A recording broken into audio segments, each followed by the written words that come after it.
Gentlelady. The chair now recognizes the gentleman from New York, Mr. Espaillat, for comments on the bill. Thank you, Mr. Chairman, and I want to thank the chairman of the subcommittee and the ranking member of the subcommittee for their efforts to try to work in a bipartisan, constructive way.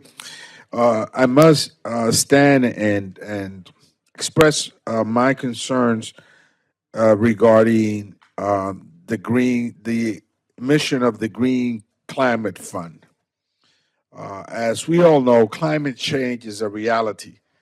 And of course, the Caribbean stands in the pathway of hurricanes that every year intensify and destroy those island nations.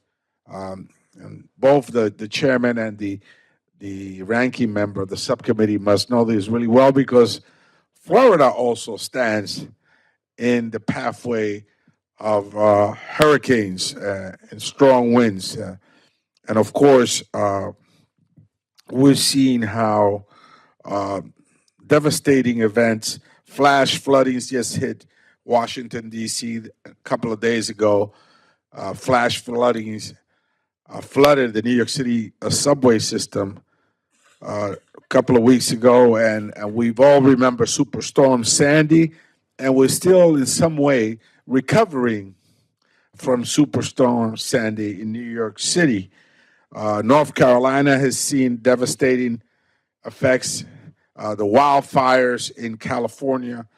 All of this is happening. We remember Katrina, the impact on New Orleans, and we've seen time and time again how climate change impacts in disproportionate and severe ways many of our communities, forcing us to really make fiscal commitments to remediate the harm caused by these events. And I believe very strongly that we should encounter this and address this by exerting our leadership in the hemisphere. And no best way to start doing that by our commitment to a green climate fund.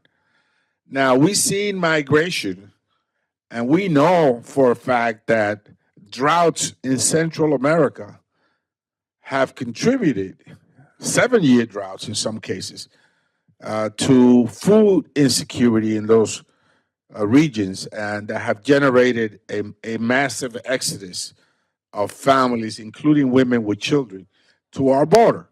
So environmental disasters are joined at the hip to migration patterns. And so we must exert our leadership, and we start by committing funding to a green climate fund so that we are the leaders of this hemisphere. And we won't yield that space to China, who could otherwise come in and bring in predatory dollars to build structures that will resist these environmental challenges. We must lead by example, and that starts by committing some level of funding to a green climate fund that will, again, reaffirm our leadership in the world, but particularly in this hemisphere. And that's omitted, not included in the bill.